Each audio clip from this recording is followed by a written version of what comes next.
Smile. Look good. We're live. Welcome, Yo. everyone. Yo to the world. What is good? It's the Beacon guys here on the Beacon Roundtable every Wednesday, noon Eastern on YouTube and Twitch. Hello to all of our Beacon founders as well as our Beacon community. Beat the banks. Love to you all. So this is our call where we're going to talk about topics every week. Got a lot of stuff to talk about today. How is everyone doing real quick? Got Jangle on the line. I'm chilling, man. It's like 65 degrees in Mexico City. It's great. And yeah. Andrew, how you doing? It's going to be 104 here today. I'm great. Yeah, It's a great day to be human. Gabe, how are you, sir? Yeah, doing good. Happy Friday, Andrew, everyone. how do I know that you're human if I haven't scanned your eyeball? Yeah. Can you lean a little bit closer to the camera for me? Here, let me just zoom in. Look at that. There we go. We're verifying. Okay, maybe that's a little too close. We're verifying his humanness. You need a boom arm on that. So you just go right there. Scan this WorldCoin. All right. It's funny you mentioned that because that's actually the first topic we're going to talk about today. Today, how about they scan these? Never mind. I promise I'm human, guys. I promise. So we've been talking about WorldCoin for the past couple of weeks, right? As proof of personhood. We talked about last week how they're bringing their orbs all around the world. How Europe has been huge. Hong Kong was probably the biggest sign up, and then Barcelona, or rather Spain, and Portugal have been, coming on board as well as Germany. From what I can tell, it seems like the interest has waned. They're not really getting a whole lot of new things out there. But as some subcontext, they did launch on Optimism this week. I think on Monday. And we'll do I have a look here? Yes, I have a look here at the price for WorldCoin. Started up kind of hot and then has very much cooled. But yeah, if anybody had some WLD on the CEX, obviously not financial advice, do your own research. Dude, what's the valuation on this thing? Like $1 trillion? Yeah, pretty much a quadrillion. MC is 250. 250 million? Yeah, 250 mils. The fully diluted value is 23 billion. Yep, 22.6. Yep, around there. I saw a clip from Bankless when they were on there and they were like, the guy David Hoffman was like, so what's like the distribution of the token? Like, who's got it? Like, how's it going to come into circulating supply or whatever? Like, can you tell me about the tokenomics? Something like that. I'm paraphrasing. And they were like, yeah, no, we're just not going to talk about that. There's regulatory concerns, Like, I was like, what? What do you mean? That's the safe answer, right? It's priced in, bro. It doesn't sound very safe to me, dude. It sounds like Rug City. It sounds like so that's the play now. We say, hey, we actually can't talk about the tokenomics because we don't want to break the law. Yeah, that's it, man. That's the SEC protecting investors right there. So the real tokenomics is the friends you made along the way, right? They recently released the tokenomics, but it's geofenced in a lot of countries, including the UK. What's geofence? The docs or or the actual tokenomic docs? Yeah. Really? So like the tokenomics okay. They launched this token, it's all in Optimism, like not OP stack, like it's all in Optimism, right? And on CEXs. And on So like can you guys access that link? Can I have a VPN on? Because I don't know if the US can access it or not. UK can't. I don't have my VPN. It's outside of US because of regulatory issues. I'm in Mexico and on a Mexican VPN right now, and I cannot access that link either. The Glorious. specifically the tokenomics. I can access the other things. Oh, actually, it worked. Never mind. It didn't, and then I clicked again and it did. So yeah, I can. That's kind of spicy.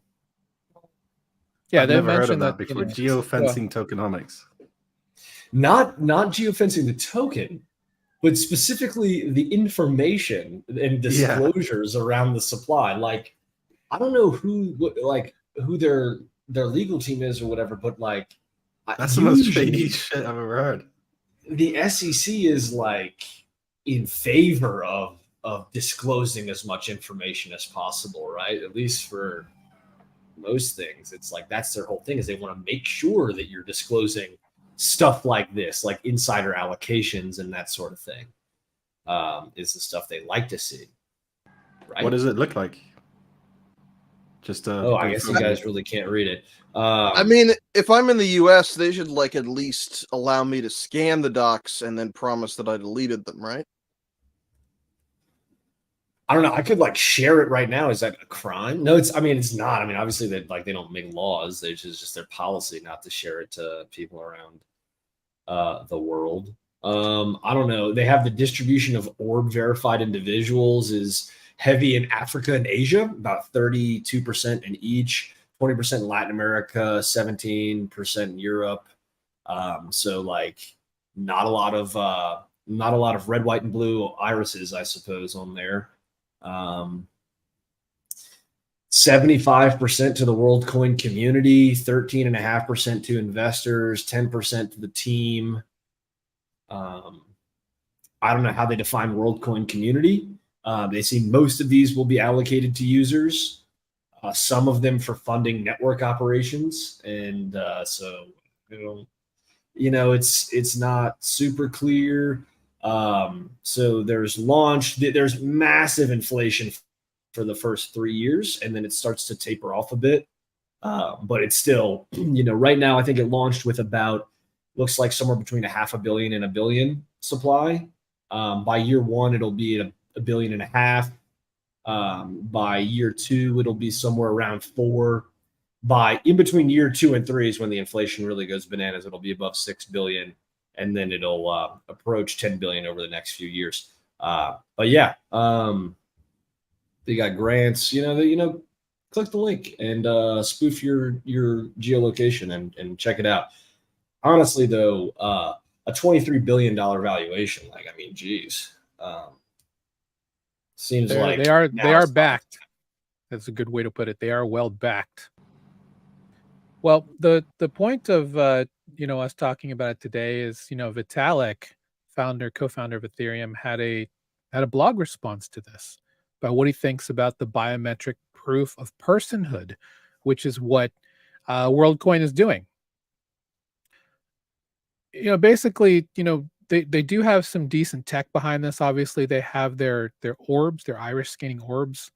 They just literally look like gigantic home pods, I guess, if you're familiar with. They're just spheres that are silver, and then they scan your irises. They do use zero knowledge proofs for privacy as well as decentralized rails. Obviously, they're doing that using blockchain tech. But to just kind of go through, and I've put the link in the chat, and here's the orb itself and what it looks like. Ultimately, he's gone through a whole lot of reasons why it's important, and definitely worth looking into if you're curious about proof of personhood. But the one thing that Vitalik is quick to point out is there are multiple projects that have already done this, and there's no single ideal POP solution. I'm going to walk you guys through a couple of these. The first is proof of humanity, also known as the Internet of Humans, and basically it's a lot of the same things that Vitalik was talking about: quadratic funding, social security recovery, credit scoring, just making sure that you are you. Another one is Bright ID, another proof of personhood solution. And again, interesting how they're going to make this work, where they're using, I guess, crowdsourced reputation in a way. I worked on something like this similarly about a decade ago, a project like this. Just it wasn't in Web3. IDENA is another one with it's an actual blockchain with a proof of stake consensus to verify the identity of users. God, that's a scary, chilling picture. That's our Reminds me of overlords. Westworld. That's what I was just thinking. Like. This is our new overlords, and then the last is circles. And again, this is circles. Yeah, circles. That's what it's called. That's what it's called. Circles. Yeah. So essentially, they're looking to use peer-to-peer to verify. So it's more like of a human touch, but they are also using UBI, Universal Basic Income, which is interesting. Again, are they all planning on paying out the UBI in their native token? I think so. They all work. So yeah, and so is WorldCoin. Yeah, because I think if you scan your iris at any of the events or you sign up for an account, you get a claim drop of, I think it was 25 world tokens, which is at this point it's about $50. So, man, pimping out my iris for $50. Yeah, and it's like I don't know.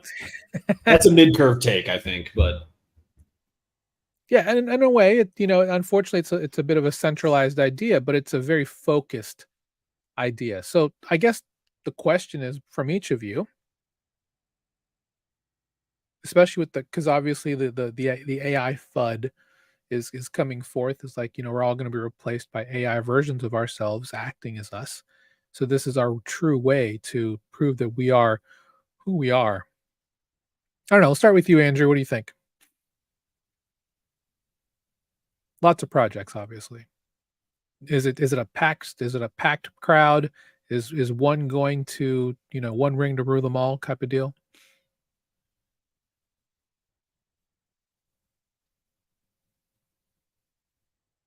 I'm really not sure that anyone cares. Like, fair enough.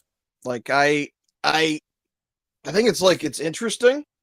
I don't know which solution's better, but it feels like one of those things we do in tech, which is people go and try to solve a problem that no one actually has, or no one actually thinks that they have. Well, the big issue that they're trying to solve is just ease of access into crypto, which is a big problem that we do need to solve. I just don't see this being the solution.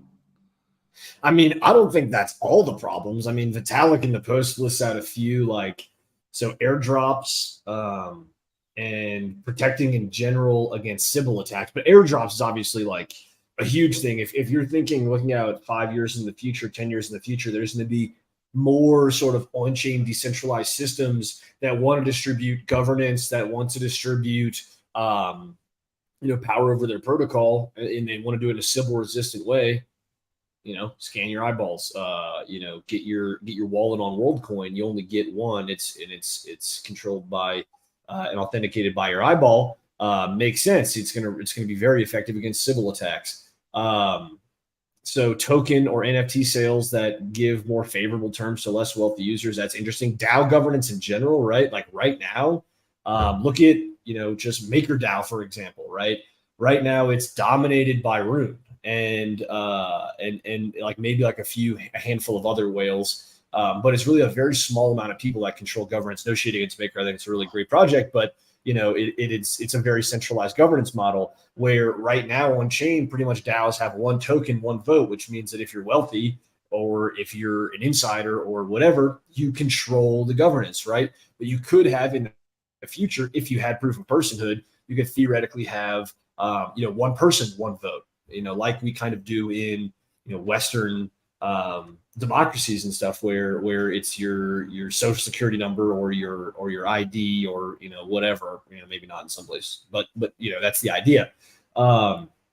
Quadratic voting and funding, and then his alternative to CAPTCHAs or preventing DOS attacks. So I mean, there are like reasons to strive towards this thing. I personally, like right now, my mid-curve opinion is this seems like a really big problem that, or at least a problem that we're very far away from effectively solving. So I think that at the time being, it's probably a better move as a builder or a founder to bet on proof of personhood just like not working and building systems that are not dependent on proof of personhood being an effective solution, or just that's my thought process. Because like I don't know, it just seems like an uphill battle as far as AI taking over the world. Like, okay, maybe it's a noble, or not taking over the world, but maybe it's a noble idea that, hey, AI is going to displace a lot of workers, so we need universal basic income. Okay, interesting, cool, maybe, but like at least from my perspective, I feel like there's always going to be unique value that I can try to add to people to like trade my services or skills or whatever for money. And we're like a long way away from AI truly displacing lots of skilled labor. Yeah, I think it's. Go ahead. First, I want to say, okay, fair enough, Jangle. There's a lot of like potential problems that this could solve. My main thing is like from a consumer-facing perspective, from the individual unverified human.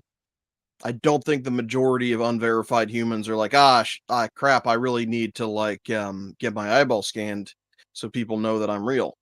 It's definitely like an issue from the perspective of the cryptosphere, but also it's kind of in conflict, I think, with the free and decentralized and open and unverified ideals. I'm not really excited about a new way to KYC. I would really prefer just not to KYC. That's a great point, and I pretty much agree. I think that there's downsides to a future where we have no verifiable proof of personhood, right? Especially as AI agents continue to improve, and all the reasons I outlined earlier. But there's also humongous downsides to a future where most systems on chain and most open financial and social coordination systems are integrated with proof of personhood and some sort of KYC. It creates huge centralization risk and gives power to potential authoritarianism and yada yada yada. So I think there's downsides to like both potential futures. And yeah, generally at this point, I would prefer the trade-offs and the downsides of a future where there is no proof of personhood that is widely pervasive throughout our on-chain systems.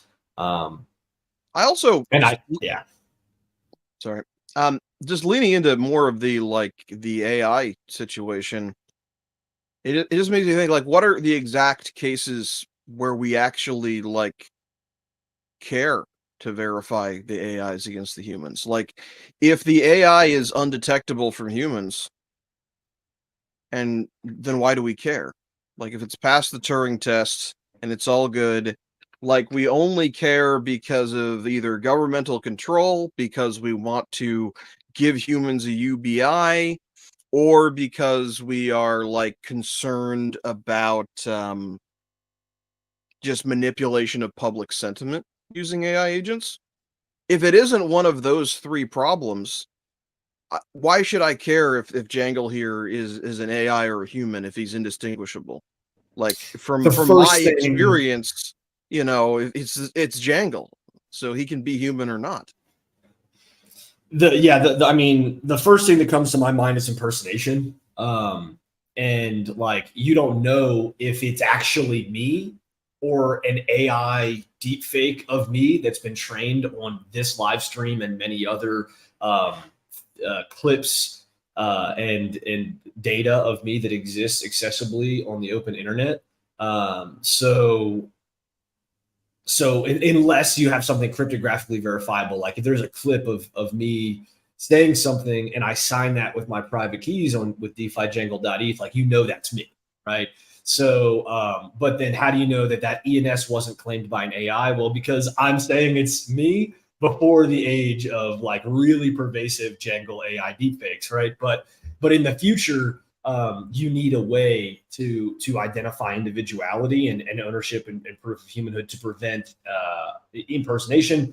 and then to prevent like DOS attacks on on-chain systems. To I don't know. There's probably a handful of like use cases and reasons, but yeah, like are the trade-offs of a world where there's pervasive proof of personhood on chain, are they worth it? Like I don't know, because you're giving up a lot. You could probably, like right now, you could go publish a message on chain that is indicating that this is a verified Jangle live stream. You can. Yeah, certainly. That's just yeah, you're right. That's just verifying it against the ENS or the address, not actually a person. Yeah, real quick, 12 people in the stream and 3 likes. So let's pump those numbers up. Those are rookie numbers. I appreciate you guys. Drop a like on the stream to support us.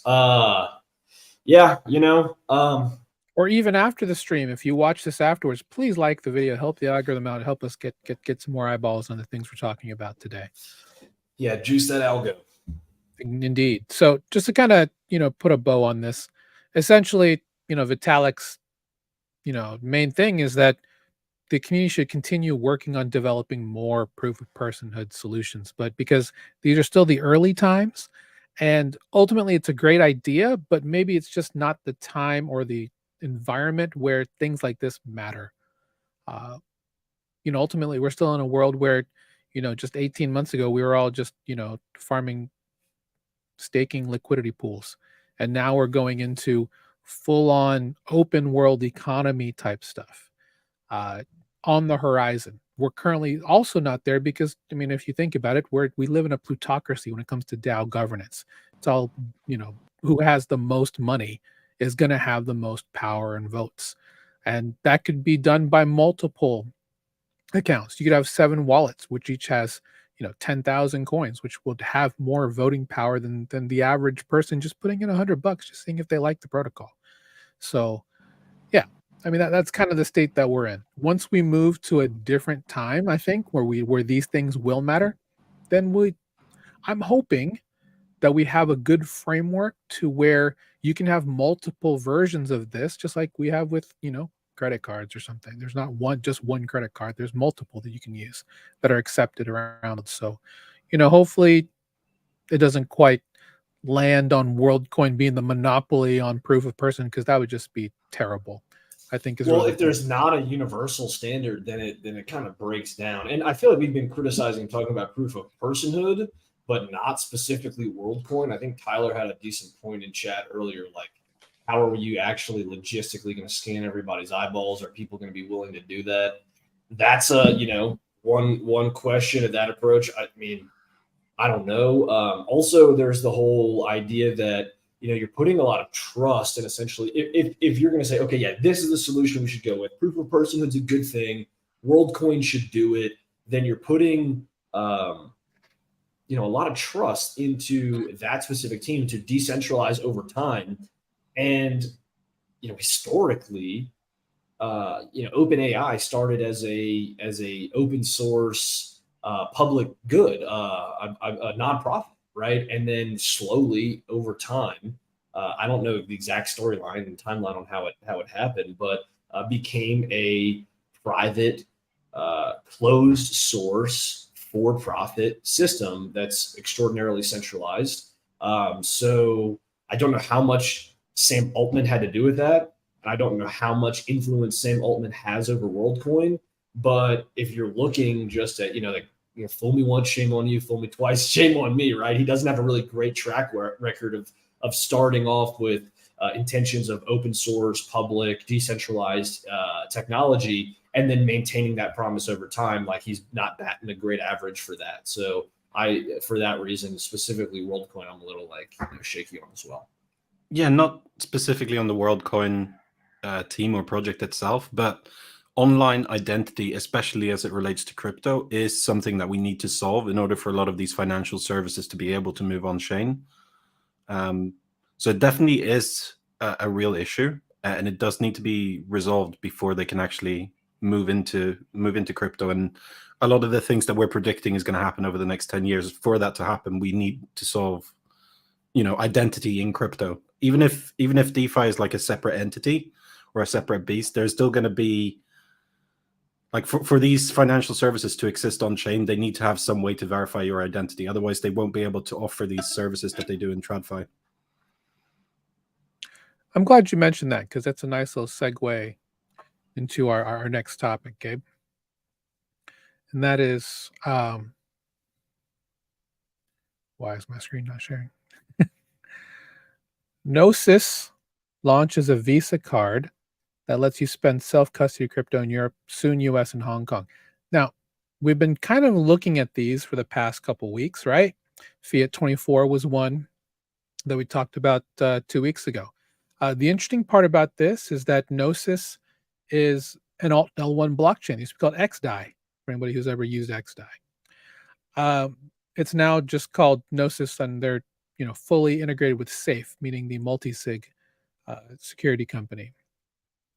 Now, what's interesting about this is that they have a particular stack on this. They're using a protocol called Monerium as the I guess the settlement layer. This is just in the EU. It's coming to US and Hong Kong soon, or Asia, which uses a settlement that pays in euros, linking to an IBAN account number, which was something that we saw last week with Fiat 24, which uses Arbitrum. They're also using decentralized identity using a startup called Fractal for the KYC. And then each user will have a savings and a spending account. The savings account could be through something like Aave, and then the spending account can just be another wallet account on Gnosis. But the interesting part here is that the example they had is that they're actually using it with Gnosis as the L1, but the L2 is Polygon ZK EVM. Because I guess Polygon ZK EVM is compliant with anti-money laundering and CFT partnerships, Visa will be allowed to settle on this network, fully compliant using Polygon's L2. Biz dev to the effing rescue here. So this is very interesting if they're going to get this going. They launched this during EthCC, which was this big Ethereum global event in Paris that happened last week. So we're going to be talking about a couple different things from the EthCC, but I find this very interesting because, again, Fiat 24 was like, yeah, we'll figure out a way to do it through Arbitrum. These guys are doing it through zero knowledge Polygon, which I think is actually very, very interesting. Gabe, you were pretty bullish on Fiat 24 last week, knowing that they're using this particular method to go through L2s. Do you find this method possibly a little bit more bullish? I don't know if I would say I was bullish on it last week. Okay. Yeah, it seems really interesting. I think I mentioned these types of projects are really important for countries where you might want to be able to hold and spend US dollars without it being the nominal currency there. So, places like Argentina, who are seeing like 100+% inflation, just being able to transfer any money you make from a job, for example, into something like this and be able to hold it in a currency that's not devaluing, 100% year to year. It's going to have a big impact, I think. But this is geo-locked to Europe, US, and Hong Kong at the moment? Currently, yeah. I mean, obviously, shout out to Reserve, that project. If you're looking for South America, they're looking to definitely target that market. So if you are in South America, consider looking at Reserve protocol for any opportunities like that. But yeah, this is specifically in Europe first, but soon with again, this was just launched last week. So yeah, definitely going to be looking to US and Hong Kong soon. Yeah, I think the way these projects are launching right now, I think the fees are going to be atrocious. I think for most people in the developed world, it's not going to be beneficial to use this compared to just off-ramping and using a normal bank account.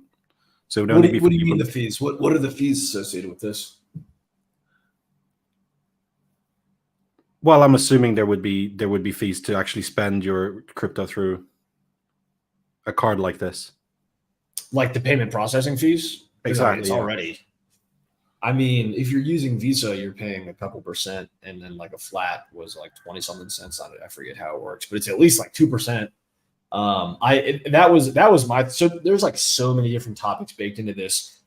One of them for sure is, okay, if we're bridging on-chain funds being spent in the real world, and we're using traditional payment process to do that, which seems like a logical leap because they already have the network effects, right? Like every store has the ability to process, Visa and MasterCard, right, as payment processors.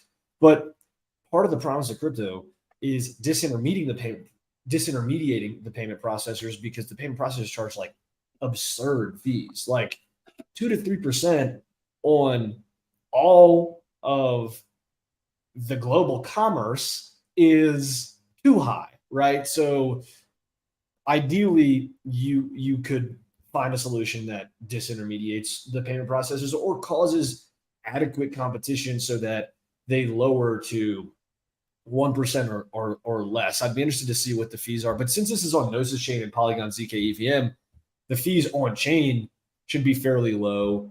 I understand that you have to meet the world where it currently is, and so it seems like plugging into Visa or MasterCard is a good first step for bridging on-chain funds and traditional payment processing. So I've got a lot more thoughts on this topic, but I'll leave it there for now. We can circle back to some of the other topics in here. Yeah, I did want to say that, from a DeFi native standpoint, I like something like this better, using, Polygon ZK EVM and Gnosis as opposed to a Binance MasterCard, for example, right? Because obviously you're having to probably store funds on Binance, the CX, and maybe it's BNB chain. That could be something else too. But again, that's also a somewhat centralized DeFi chain. So, yeah, interesting ideas here. So a couple other things from ETHCC, kind of like a highlight on what. Well, I think there's more in here. Like, all right, go ahead. We didn't cover necessarily that Polygon ZK EVM was their layer 2 of choice because you're able to accomplish KYC and AML compliance on there. That's pretty huge. Is that not possible on optimistic layer 2s, or is it because it's a zero knowledge based layer 2? Is that the reason why it's possible to achieve KYC and AML compliance? That's a good question. I'm not sure about, to be honest. That's something for sure that we should look into, because that's like a huge thing of onboarding like traditional institutions, is being able to achieve that form of compliance. So if Polygon ZK EVM is like the current publicly accessible layer 2 blockchain that is leading there, then that's noteworthy. And then the idea of this like smart wallet, the term of account abstraction is kind of the industry term for it, I guess, but is a not very marketable term. So I'm going to go with smart wallet and try to proliferate that term instead. But the idea of having a smart wallet with Gnosis Safe, right? It's very good and renowned for their multi-sigs.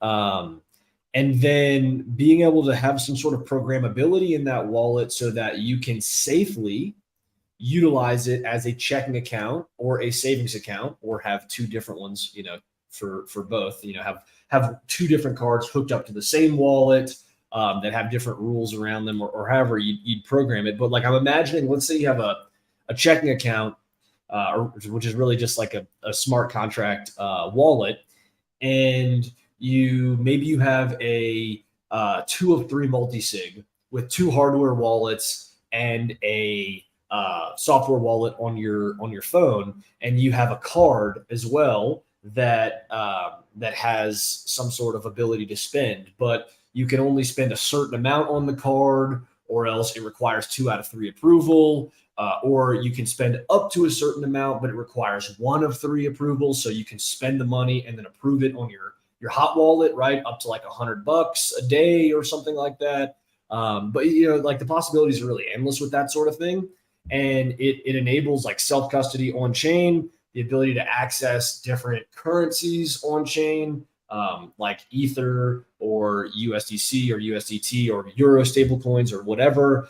So it gives you the ability to spend and hold the currencies that you want, and then also like spend them securely via smart contract wallets enabled by Gnosis and a physical card that works into the mix. So there's like probably a lot of different ways to program it. That's where my brain goes. And it's like super interesting to think of the user experiences that could be built with that. Of course, for me, like to have any significant funds in something, it would need to like not be able to be drained without getting approvals by at least one hardware wallet, which is probably still a barrier for most people. But like if I could just have a card that was low fee and allowed me to spend USDC and ETH that was in a Gnosis multi-sig that was like 2 out of 3, that'd be sick. That'd be awesome. And it allowed you to spend through the card with just one approval that was like a hot wallet on my phone or something. And Yeah, I see where you're going with that. And ultimately, I think this is, what immediately came to my mind was that you're able to set up a Gnosis safe with a 2 out of 3, and that the 2 out of 3, the 3 rather is, let's say one is a wearable like an Apple Watch. iPhone would be number 2, where you have that differential privacy, everything's stored on the device in the secure enclave, and then 3 is a desktop, wallet or something like that. So generally, the way that it works is if you have an Apple Watch and you are it'll unlock your MacBook or whatever device you have automatically through Bluetooth. So I could definitely see where you just then have to use biometrics to help complete that circuit and have that go through. And again, that would probably just be for moving money from the savings to the spending account, and then the spending account you just automatically just approve there if you have a physical card, or if you're using Apple Pay, just the double clicking of the power button, whatever. I can see that working for an iOS device. I can't see that working for an Android device. So I think that would be the interesting part.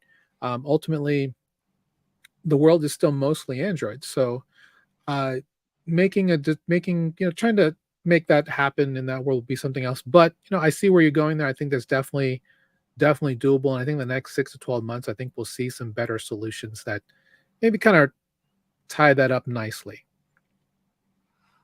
How do you feel about tapping your hardware wallet to pay like credit card payments in the shops and stuff, Jangle? And then confirming on the hardware wallet?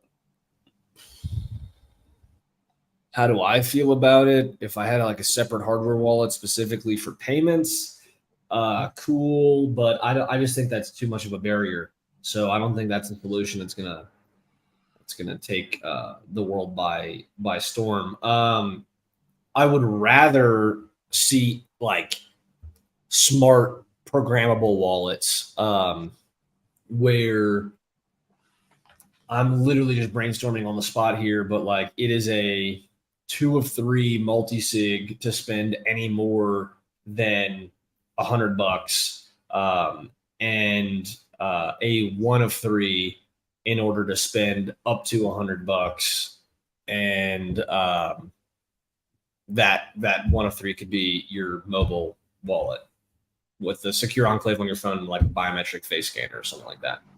Like that's I think the direction that balances like security and usability the best, maybe. We kind of already have that with credit cards. Like if you're tapping your credit card wireless, there's a limit on that, and if it's above that limit, you got to put it in and put in the pin. Yeah, guys, I hate to say it, but I feel like we may be making an argument for eyeball scanning right now. Damn, it might be. It might just be easy. Like you just lean in at the register. Yeah, I think they do one that eye. like, let me spend up to $100. 2 eyes. Let me spend as much as I want. I don't think that's the solution.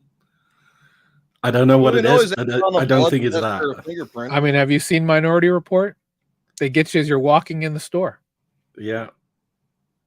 Even Amazon Go. Look, if you go to an Amazon Go store, you just walk right in. You literally walk right in, and they know you're there. It is where we're headed. I just don't like the idea of that. Yeah. Well, we'll move on to the next topic because I might get a little too creeped out. So one of the other big things was Base. They opened to developers, which is the the layer 2 optimistic rollup from Coinbase. For anybody who's not familiar with Base, that it's going to be launching to the general public in August.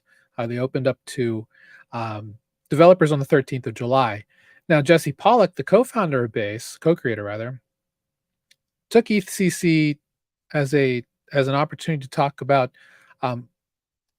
Base, particularly committing to joining an open source. I don't know what's called an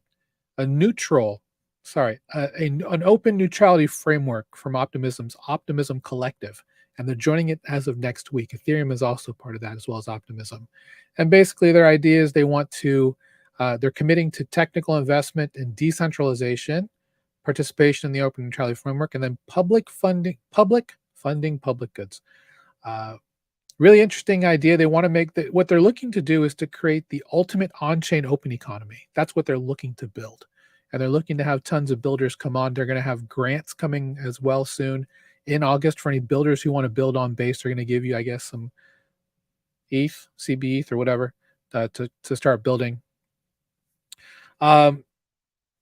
You're a known coin holder, Jangle.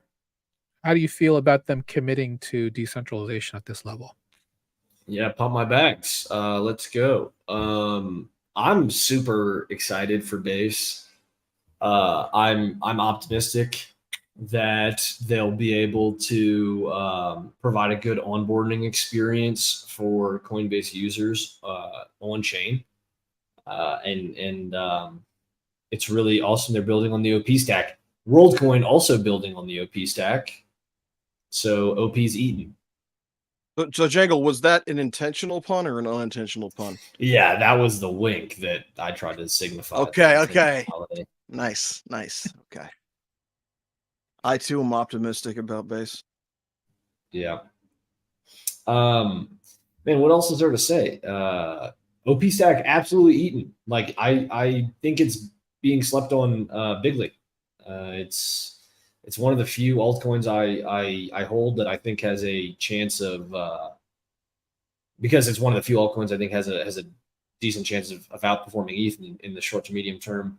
And you can get great yield farming OP. So you don't just like the chain, you like the token as well? Well, it's very inflationary, and obviously it has no immediate revenue source, so it is very speculative. It's not like we're not value investing here. This is speculation for sure. But yeah, I like the token because I can get triple digit yields on it on chain, and the amount of building that's happening on OP, I think can very easily catch a narrative, which it in some sense has. But the good news just doesn't stop for the OP stack. For a long time, I've been a subscriber to the modular Ethereum roadmap and scaling with rollups, and the OP stack seems to be the standout leader in being the technology stack that builders utilize to build app chains and sort of customizable layer twos and layer twos in general. It's the choice that Coinbase went with. It's the choice that WorldCoin has gone with, and Coinbase is dedicating developer resources to improving the OP stack. And we've seen the OP stack with the Bedrock upgrade to Optimism improve drastically just in the last 6 months. So it's hard for me to be to be bearish. Tyler, why would this token outperform ETH just on these partnerships? Well, I don't have a magic orb like Sam Altman, so I don't know for sure whether it will or not. But my base case is just that it's a lower market cap token, so capital inflows into it will cause it to disproportionately move compared to larger cap things like Bitcoin and ETH. So if you're looking for leverage beta on the industry, then you look to slightly lower market cap things as opposed to the majors. So parts of my portfolio that I want to be a little bit more aggressive with, I can allocate to OP and maybe pair it with ETH for a triple digit yield in a liquidity pool. And yeah, if it outperforms ETH, then I get some impermanent loss back into ETH, and that's a way to stack more ETH. So that's the way that I view it in the medium term. And yeah, I think it's a pretty digestible narrative, right? Like for when the masses return in some form or fashion, when retail returns, they see, okay, optimism, good chain, right? Optimism, good yields, OP incentives, right? That's the whole Sol Luna AVAX pumps were literally because of just like rotations into those ecosystems in a large way, just based on incentives, right? And just inflationary token rewards. I think that could happen with optimism as well. And that tech stack will probably improve. My guess is it's going to improve faster than Arbitrum's tech stack because it's more permissionless to launch on and to use, right? Whereas with Arbitrum, to use the Arbitrum stack, I think you need some like governance approval, and that's a whole thing. And there just seems to be large backers that are sticking their hand up and saying, "Hey, I'm gonna contribute to the OP stack." Yeah, there seems to be a lot of builders working on the Optimism network.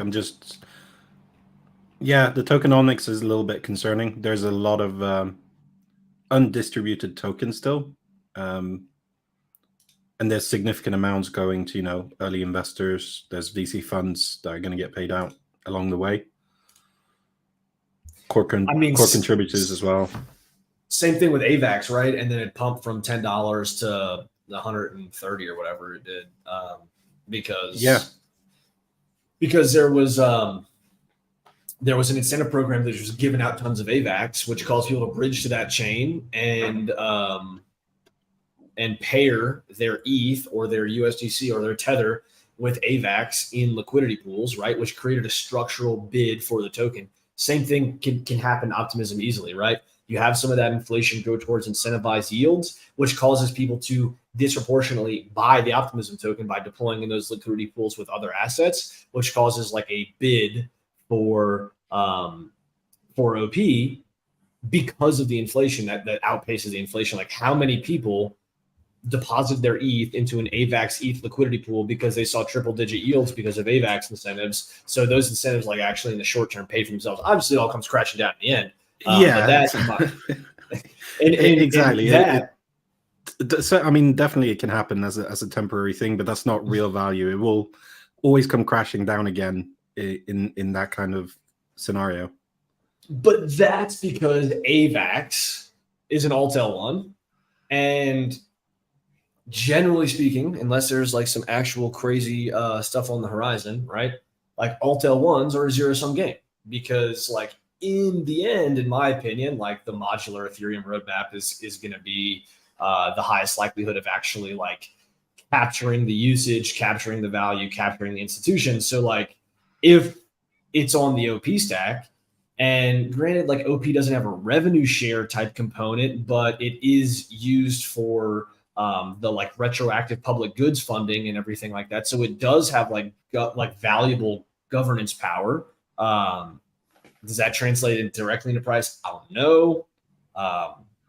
But yeah, I think that OP has more staying power in the long term than something like AVAX does. But in the short to medium term, something similar could play out. Like it's not a blow off top bull market either. So tamper your expectations there as well. I'm just making a structural bet based on, hey, triple digit yields, possible outperformance, retail interest maybe coming back in the future and seeing this as an easily digestible narrative. I'll bet 3% of my portfolio on it, compare it with ETH. So I feel like, I agree. Like this is one of those situations where I think I agree with Jangle that like the fundamentals don't necessarily matter. We're talking about pumponomics here.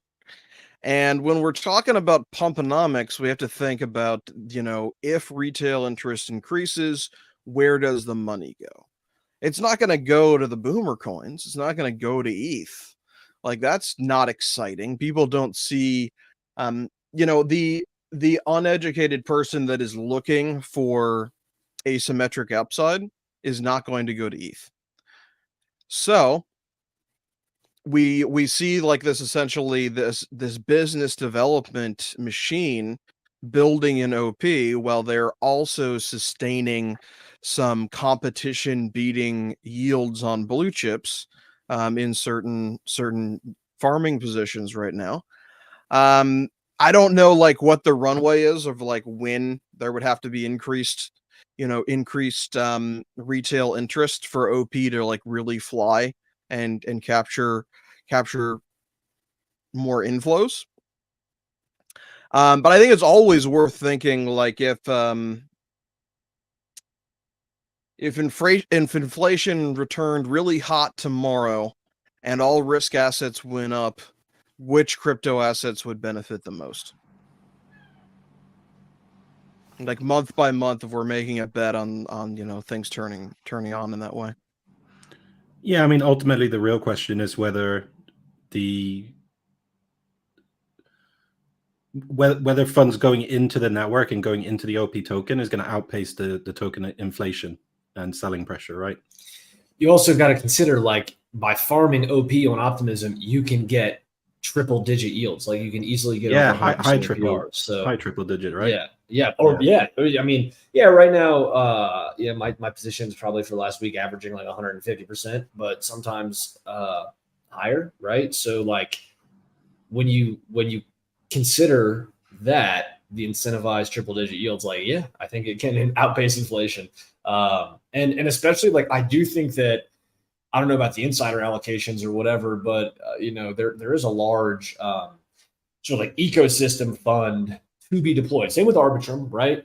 And you got to remember, 4844 EIP 4844 is on the horizon. Like, I don't know. I think like Q1 of next year is like a conservative sort of estimate. I haven't checked sort of with the ETH Foundation sort of notes and where we're at with that. But 6 months, 9 months, like we'll see EIP 4844 launch. And with the merge narrative, right, and the Shanghai narrative, they were front run. Like the tokens that benefited from Shanghai, like the liquid stake tokens, started running 3-4 months before Shanghai. So if we assume that the market is going to price in the tokens to benefit from 4844 3-4 months in advance, like that means that, guess what? Optimism, buying it now might be a good idea. Buying ARB, these layer twos that could disproportionately benefit from 4844 in that narrative. I buy it now. In 3 months, everybody else is buying it, anticipating front running 4844. A month before 4844, I sell, right? In that hype cycle, say everybody's saying, OP is going to moon because of EIP 4844 launching. And I see that on my timeline. That's when I sell, right? So that's like my plan, right?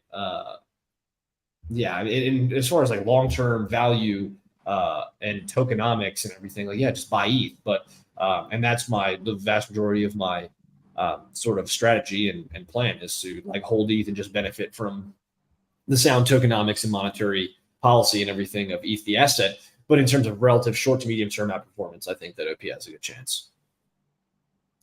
Do you think it's better than hams? Oh my goodness. I'm kidding. These are the narratives I totally miss. So. All right.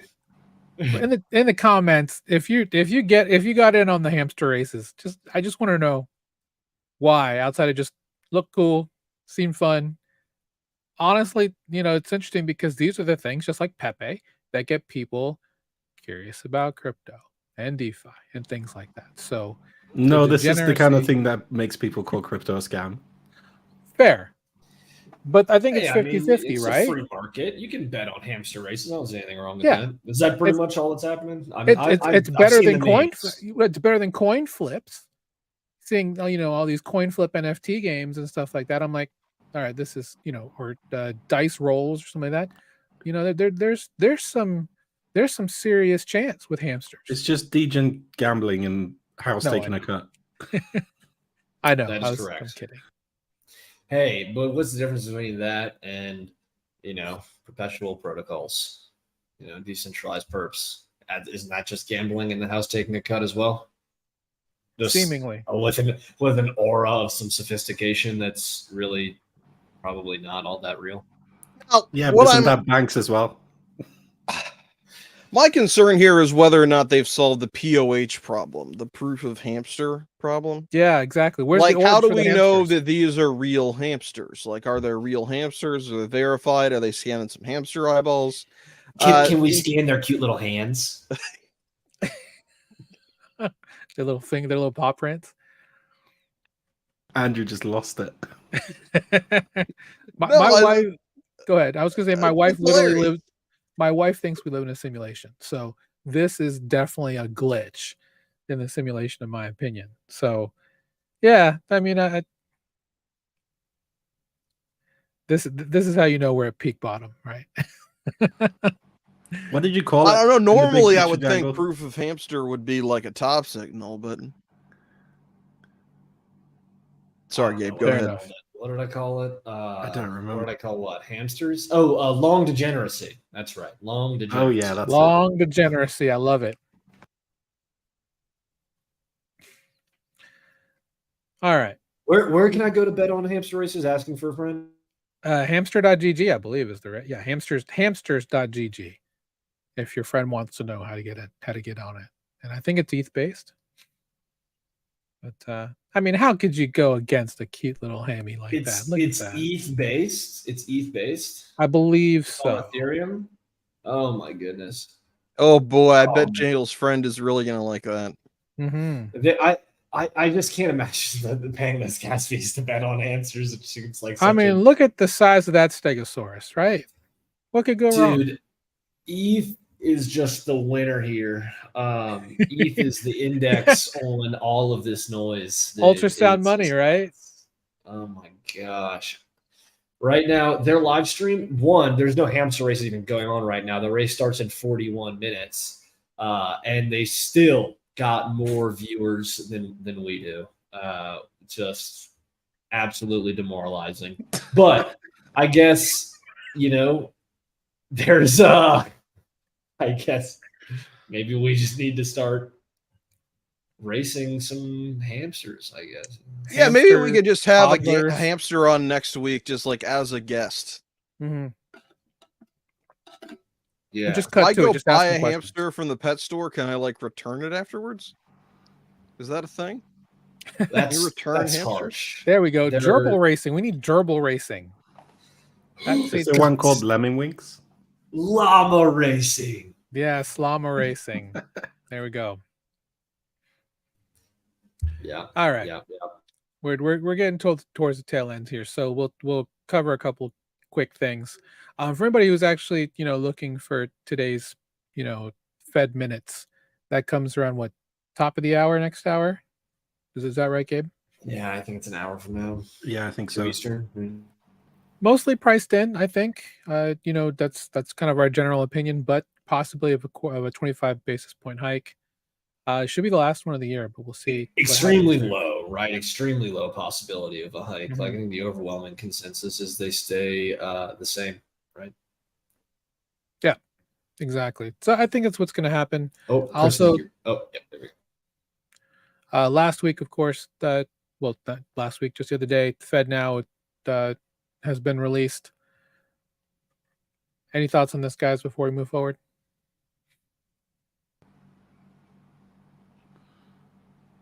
No? Okay, good. Let's go Boring into TradFi garbage. well, let's talk about some actual DeFi stuff.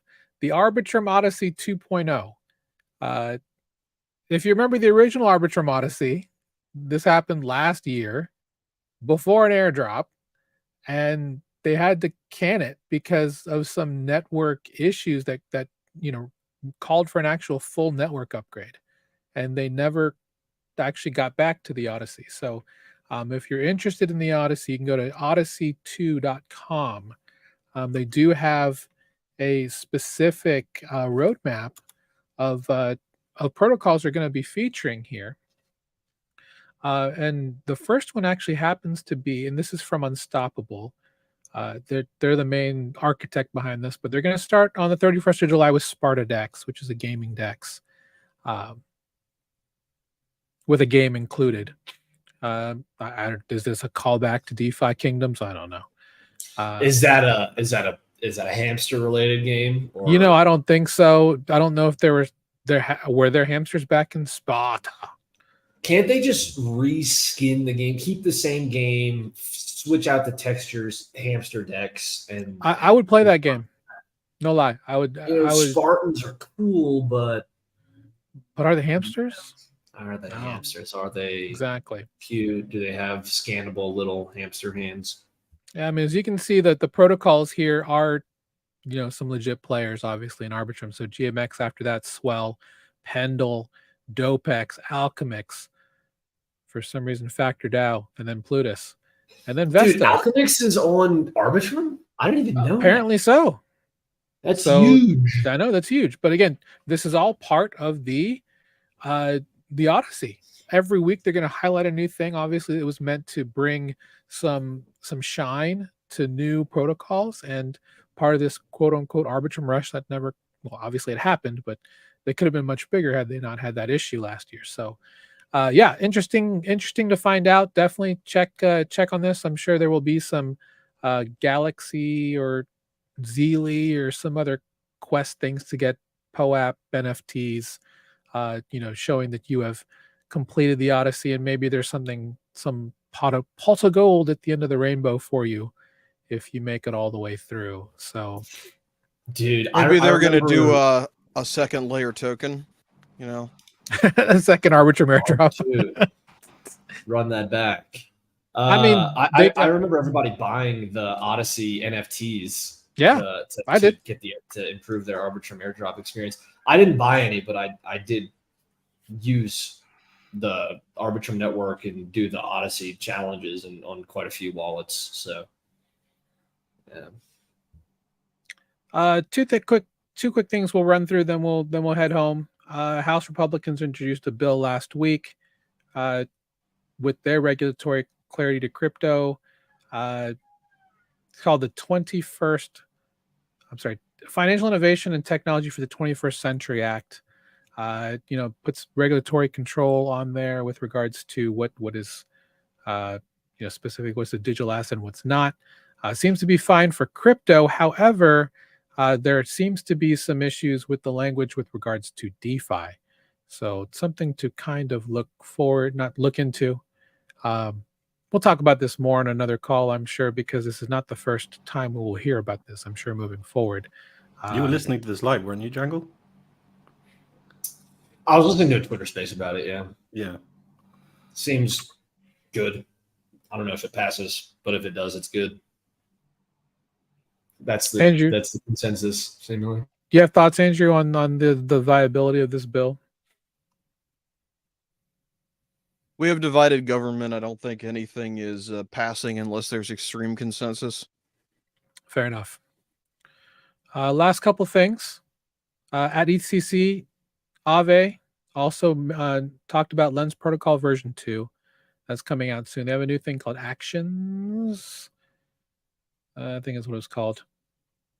I'll have to find. It's not on this article, but they have a couple of different things that are coming out with version 2. Lens Protocol is a decentralized social network created by Aave on Polygon to do some great things. The one thing I wanted to end on, I thought was pretty interesting.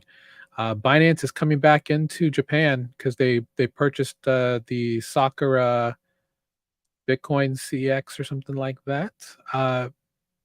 But at WebX, which was yesterday, the Japanese Prime Minister Fumio Kishida talked about how Web3 is a part of the new form of capitalism. Very bullish take, in my personal opinion.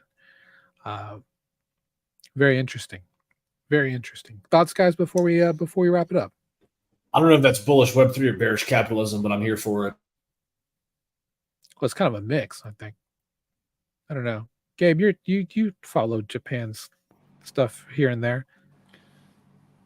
Yeah, I think their economy is in a pretty tough situation. They've been having negative rates and controlled yield curve for a long time now. They're struggling to get any kind of growth. They've been kind of stagnant on growth the last 20, 30 years. I mostly pay attention to the macroeconomic side of it, so I'm not sure exactly how this is going to benefit them. But yeah, it seems like it's good for crypto overall. Well, Or- they've been piloting a CBDC for a very long time, with plans to possibly bring that to fruition in 2026, if I remember reading correctly. So interesting to see that they've been looking for anything, I guess, to help boost the economy in any way. Of course, they're always on that technological front, in my personal opinion. So that's the show for today, guys. Hopefully, had some good conversation, some good topics. We still have all our eyeballs unscanned, which I'm happy about. Jangle. We'll just see just if that put out lasts some orbs. October, because there's probably going to be an orb in Miami. Wouldn't that be some crazy stuff if there were orbs at ETH Miami? Of course, there's going to be orbs there. Yeah, there there's will be. already orbs Yeah, in there's Miami. going to be an orb there. You gonna scan it? I don't know. You have like to go the to find out. I don't know. I like the We'll see. Palantir meme, What's the Palantir meme? the one that Andrew posted. Oh, I'd have to find that. Maybe we'll get that posted somewhere else. But Because the orb kind of looks like the big round orb, the Palantir from Lord of the Rings. oh, right. Okay, that's pretty good. Jangle, anything you want to plug before we go home, sir? Well, everybody in the stream, thanks for coming. Make sure you like, subscribe. You can follow us on Twitter as well at Beacon DeFi, one word. And if Chris, I don't know if you want to link Beat the Banks as well, our free community on Circle. You can go check that out. Stay plugged in, and we'll see you here, same time, same day next week. Subscribe, hit the notification bell, so when we go live, you're here with us. Appreciate you, everybody. I want to remind a everybody great again, Wednesday. I'm still human. Verified human. Verified. Eyeballs, hamster hands, all of it. The whole enchilada. We're not doing that. Have a great Wednesday, y'all. 07. We're out. See you next week.